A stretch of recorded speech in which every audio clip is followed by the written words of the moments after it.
வணக்கம். எல்லோரும் எப்படி இருக்கீங்க? நல்லா இருக்கீங்களா? நான் முன்ன மாதிரி சரியாக வீடியோ போட முடியல. ஏன்னா எங்கள் பொண்ணுக்கு கல்யாணம் பண்ணியிருந்தேன். அதனால் வீடியோ போடுறதுக்கு எனக்கு டைம் இல்லைங்க.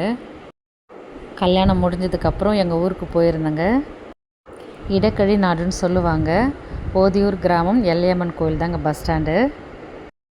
அங்கே எல்லையம்மன் கோயிலேருந்து நடந்தே போகலாங்க, இல்லைன்னா ஆட்டோ வண்டி எதில் வேணாலும் போகலாம். அங்கே கடலும் ரொம்ப அழகாக இருக்குங்க பார்க்குறதுக்கு. அங்கே பக்கத்துலேயே ஆறு இருக்கும், நிறைய தோட்டங்க இருக்கும், முந்திரி தோட்டம் இருக்கும். பார்க்க ரொம்ப அழகாக இருக்குங்க எங்கள் ஊர். பக்கத்துலேயே போட் ஹவுஸ் இருக்குது, ரொம்ப அழகாக இருக்கும். நீங்களும் ஒரு தடவை வந்து பாருங்கள். எல்லையம்மன் கோவிலில் லிசா ரெஸ்டாரண்ட் இருக்குது. அங்கே எல்லா விதமான சாப்பாடும் கிடைக்குங்க. அந்த ஹோட்டலில் நல்லா சாப்பிட்டுட்டு எங்கள் ஊரை நல்லா சுற்றி பார்த்துட்டு வாங்க. இந்த வீடியோ பிடிச்சிருந்தால் லைக் பண்ணுங்கள், ஷேர் பண்ணுங்கள், கமெண்ட் பண்ணுங்கள். மறக்காமல் சப்ஸ்கிரைப் பண்ணுங்கள். இன்னொரு வீடியோவில் பார்க்கலாம்.